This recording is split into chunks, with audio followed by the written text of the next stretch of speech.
നമസ്കാരം. മലയാളി വാർത്ത ഇൻസൈഡിലേക്ക് സ്വാഗതം. ചരിത്രത്തിലാദ്യമായി ഖത്തറിൽ ആക്രമണം നടത്തിയിരിക്കുന്നു ഇസ്രായേൽ. ഈ ആക്രമണത്തിന് പിന്നിൽ ഇസ്രായേലിന് വ്യക്തമായ ഒരു പദ്ധതിയുണ്ട്. ആക്രമണം നടത്താൻ തനിക്കൊരു ചെറിയ അവസരം കൈവന്നിരിക്കുന്നു. അവസരം മുതലാക്കുമെന്ന് ട്രംപിനോട് നെതന്യാഹു. ചൊവ്വാഴ്ച ഇരുവർക്കുമിടയിലുള്ള ഫോൺ സംഭാഷണത്തിലാണ് നെതന്യാഹു ട്രംപിനോട് ഇക്കാര്യം വ്യക്തമാക്കിയത്.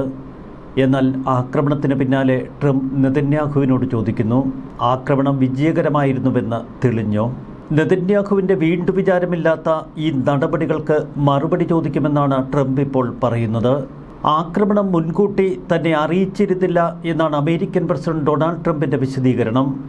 എന്നാൽ ആക്രമിക്കാൻ തങ്ങൾക്ക് ചുരുങ്ങിയ സമയം മാത്രമേ ലഭിച്ചുള്ളൂ എന്ന് നെതന്യാഹു വ്യക്തമാക്കുന്നു. നെതന്യാഹുവിനെതിരെ അന്താരാഷ്ട്ര തലത്തിൽ വലിയ വിമർശനങ്ങളാണ് ഉയർന്നു വരുന്നത്.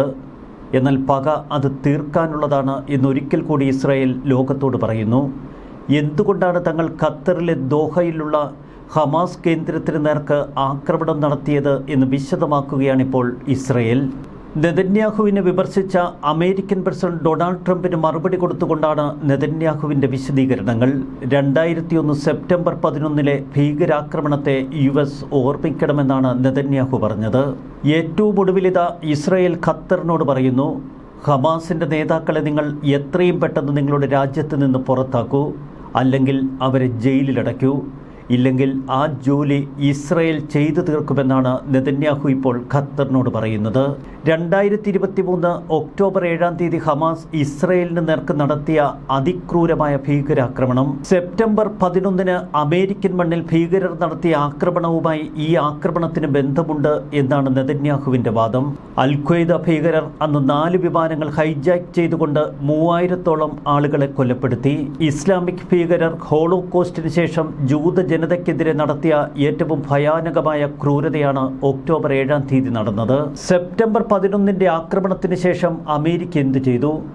ഈ ഹീനമായ കുറ്റകൃത്യം ചെയ്ത തീവ്രവാദികളെ അവർ എവിടെ ഒളിച്ചാലും വകവരുത്തുമെന്ന് അമേരിക്ക ശപഥം ചെയ്തു. 2 ആഴ്ചയ്ക്ക് ശേഷം UN സുരക്ഷാ കൗൺസിലിൽ ഒരു പ്രമേയം പാസാക്കി. ലോകത്തിലെ ഒരു സർക്കാരുകൾക്കും തീവ്രവാദികൾക്ക് അഭയം നൽകാൻ കഴിയില്ല എന്നതായിരുന്നു ആ പ്രമേയം. ഇസ്രായേൽ പിന്തുടരുന്നതും അതേ സമീപനമാണ് എന്ന് നെതന്യാഹു പറയുന്നു. ഇസ്രായേൽ മണ്ണിൽ ആക്രമണം നടത്തിയ ഹമാസ് ഭീകരർ ലോകത്തിൻ്റെ ഏത് കോണിൽ ഒളിച്ചാലും ഞങ്ങൾ അവരെ വേട്ടയാടും. ഖത്തർ ചെയ്തത് അവർ വിലയിരുത്തട്ടെ. അവർ തീവ്രവാദികൾക്ക് അഭയം നൽകുകയും ഹമാസിന് ധനസഹായം നൽകുകയും ചെയ്തു.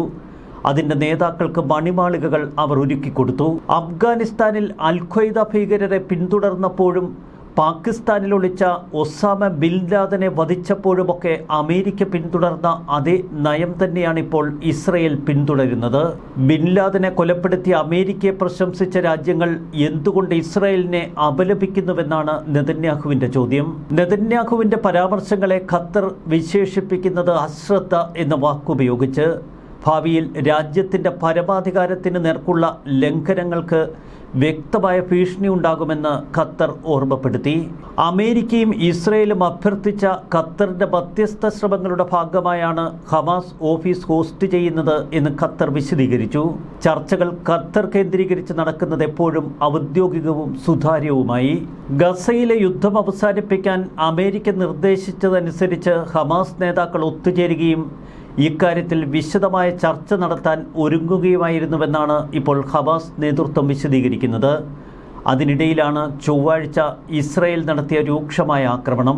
ഗസയ്ക്ക് പുറത്തുള്ള ഭീകര സംഘടനയുടെ ഉന്നത നേതാക്കൾ എല്ലാവരും ഈ യോഗത്തിൽ പങ്കെടുക്കാനായി ആ കെട്ടിടത്തിൽ എത്തിച്ചേർന്നിരുന്നു. ഹമാസിൻ്റെ ഗസ യൂണിറ്റുകളുടെ നേതാവ് ഖലീൽ അൽ-ഖയ്യ, വെസ്റ്റ് ബാങ്കിൽ ഹമാസിനെ നയിക്കുന്ന ജബാരിൻ, ഹമാസിൻ്റെ ഷൂറ കൗൺസിൽ തലവൻ, വിദേശത്തുള്ള ഹമാസ് തലവൻ ഖാലിദ് മഷാലൊക്കെ ഈ യോഗത്തിൽ എത്തിച്ചേർന്നിരുന്നു. എന്നാൽ ഇസ്രായേൽ ആക്രമണത്തിൽ തങ്ങളുടെ നേതാക്കളാരും കൊല്ലപ്പെട്ടില്ല എന്നാണ് ഹമാസിൻ്റെ വിശദീകരണം. എന്തുകൊണ്ടാണ് ഇത്തരമൊരു ആക്രമണത്തിന് തങ്ങൾ ലക്ഷ്യമിട്ടത് എന്ന് വ്യക്തമാക്കുകയാണിപ്പോൾ ഇസ്രായേൽ. ഹമാസ് ആസ്ഥാനം സ്ഥിതി ചെയ്യുന്ന സമുച്ചയത്തിലെ നിരവധി കേന്ദ്രങ്ങൾക്ക് നേരെയാണ് ഇസ്രായേൽ മിസൈലുകൾ പതിച്ചത്. മുൻ ഹമാസ് നേതാവ് ഇസ്മായിൽ ഹനിയയുടെ ഓഫീസ് ഉൾപ്പെടെ ആക്രമണത്തിൽ തകർന്നു. യോഗം നടന്നിരുന്ന സ്ഥലത്തിനും ഏറെ പ്രത്യേകതയുണ്ട്. 2024 ജൂലൈയിൽ ഇറാൻ സന്ദർശനത്തിനിടയിൽ അന്ന് ഇസ്രായേൽ ഇസ്മയിൽ ഹനിയെ കൊലപ്പെടുത്തിയിരുന്നു. എന്നാൽ ഇപ്പോൾ ഇസ്രയേൽ ആക്രമണത്തിന്റെ പ്രഥമ ലക്ഷ്യം ഹനിയയുടെ ഓഫീസ് മാത്രമല്ല, അൽ-ഹയ്യയുടെ ഓഫീസ് കൂടിയായിരുന്നു. ഈ രണ്ട് ഓഫീസുകളും പരസ്പരം അടുത്താണ് സ്ഥിതി ചെയ്തിരുന്നത്. ഒരു ബോംബ് ഹനിയയുടെ ഓഫീസിൽ പതിക്കുകയും ഓഫീസിന്റെ വിദൂരമൂലയിൽ ഇരിക്കുകയായിരുന്ന ഹമാസ് പോളിറ്റ് ബ്യൂറോയിലെ 2 അംഗങ്ങൾ ആഘാതത്തിൽ ഗുരുതരമായി പരിക്കേൽക്കുകയും ചെയ്തു. സബ്മിറ്റ് ഓഫ് ഫയർ എന്നാണ് ഈ ഓപ്പറേഷൻ ഇസ്രയേൽ പേരിട്ടത്. 2023 ഒക്ടോബർ 7-ാം തീയതി ഇസ്രയേലിന് നേർക്ക് അതിക്രൂരമായ ആക്രമണം ഹമാസ് നടത്തുമ്പോൾ ഖത്തറിലെ ദോഹയിലുള്ള ഹമാസ് ആസ്ഥാനത്ത് നേതാക്കൾ ഒരുമിച്ച് ചേർന്ന് ആ ക്രൂരതയുടെ ഓർമ്മ പങ്കിട്ടുകൊണ്ട് ഒരു പ്രാർത്ഥനയിൽ പങ്കെടുത്തിരുന്നു. ഒക്ടോബർ 7-ാം തീയതി നടന്ന കൂട്ടക്കൊലയ്ക്ക് പിന്നിൽ നേരിട്ട് ഉത്തരവാദികളാണ് ഹമാസിന്റെ ഒട്ടുമിക്ക നേതാക്കളുമെന്ന് ഇസ്രയേൽ പിന്നീട് തിരിച്ചറിഞ്ഞു. അതുകൊണ്ട് തന്നെ ഹമാസിന്റെ ഉന്നത നേതാക്കളെ അടക്കം ഉന്മൂലനം ചെയ്യണമെന്നാണ് ഇസ്രയേൽ നേരത്തെ തന്നെ ആസൂത്രണം ചെയ്തത്. പക അത് തീർക്കാനുള്ളതാണ് എന്ന് ഇസ്രയേൽ അവരുടെ മനസ്സിൽ കുറിച്ചു.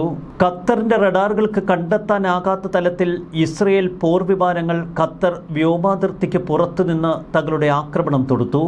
ആക്രമണത്തിന്റെ മുഖ്യ ലക്ഷ്യം ഹമാസ് ആസ്ഥാനത്തെ ആ പ്രത്യേക മുറിയായിരുന്നു. അതിൻ്റെ ചുവരുകൾ പൂർണ്ണമായി തകർന്നു.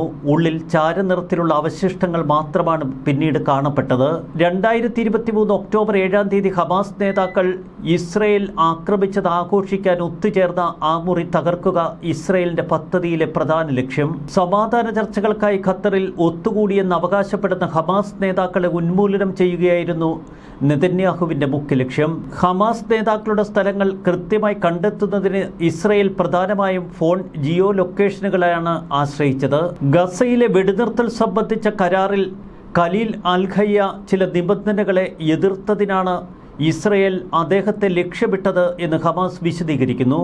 എന്നാൽ ഹമാസിന്റെ 1-ാം സ്ഥാനത്താണ് അൽ-ഹയ്യയെന്നും ആയിരക്കണക്കിന് ഇസ്രയേലികളുടെ രക്തത്തിൻ്റെ കറ അയാളുടെ കൈകളിലുണ്ടെന്നും ഇസ്രയേൽ പറയുന്നു. അതിന് ഞങ്ങൾ മറുപടി ചോദിച്ചിരിക്കും. ഒരു വശത്ത് വെടിനിർത്തൽ ചർച്ചകൾ, മറുവശത്ത് ആക്രമണം. ഇസ്രയേലിൻ്റെ ഈ ദ്വിമുഖ തന്ത്രമാണ് ലോകത്തെ ആശങ്കപ്പെടുത്തിയിരിക്കുന്നത്. എന്നാൽ അമേരിക്കയിലെ ഇസ്രയേൽ അംബാസഡർ തീർത്തു പറഞ്ഞു, ഇക്കുറി തങ്ങൾക്ക് ലക്ഷ്യം പൂർണ്ണമായി നിറവേറ്റാൻ കഴിഞ്ഞില്ലെങ്കിൽ ഇനിയും തുടർ ആക്രമണങ്ങളുണ്ടാകും. ഹമാസിന്റെ ഉന്നത നേതാക്കളെ അടക്കം ഉന്മൂലനം ചെയ്യും. ഖത്തറിനോട് ഐക്യദാർഢ്യം പ്രകടിപ്പിച്ചുകൊണ്ടും ഇസ്രയേലിനെ വിമർശിച്ചുകൊണ്ടും ഏഷ്യ പസഫിക് രാജ്യങ്ങൾ ഇപ്പോൾ രംഗത്തെത്തി. എങ്കിലും ഇസ്രയേലിൻ്റെ നിലപാടുകൾ കർക്കശമാണ്. അവർ അണുവിട വിട്ടുവീഴ്ചയ്ക്ക് ഒരുക്കമല്ല. വെടിനിർത്തൽ ചർച്ചകൾ ഹമാസിൻ്റെ ആവശ്യമാണ് എന്ന നയ സമീപനമാണ് ഇസ്രയേൽ കൈക്കൊള്ളുന്നത്. അമേരിക്കയ്ക്ക് നേരെയും അതിശക്തമായ പ്രതികരണം ഒരു വശത്ത് ഇസ്രയേൽ നടത്തുന്നു. ഒരു വശത്ത് ഇസ്രയേലിനെയും സൗദി അറേബ്യയെയും ഗൾഫ് രാജ്യങ്ങളെയും ഒക്കെ ഒരുമിച്ച് ഒരു കുടക്കീഴിൽ കൊണ്ടുവരാനുള്ള ശ്രമങ്ങളാണ് ഇക്കഴിഞ്ഞ കാലഘട്ടത്തിൽ ട്രംപ് ചെയ്തുകൊണ്ടിരിക്കുന്നത്. എന്നാൽ സമാധാന ചർച്ചകൾക്കല്ല ഇപ്പോൾ പ്രാധാന്യം കൊടുക്കേണ്ടത്, പക അത് തീർക്കാനുള്ളതാണ് എന്ന് ഇസ്രയേൽ പറയുന്നു. അന്ന് ഹമാസിന്റെ കൊടും ക്രൂരത ആസ്വദിച്ച ഹമാസ് നേതാക്കളെ തങ്ങൾ വകവരുത്തും എന്ന പൂർണ്ണ ദൃഢനിശ്ചയത്തിലാണ് ഇപ്പോഴും ഇസ്രയേൽ നിൽക്കുന്നത്.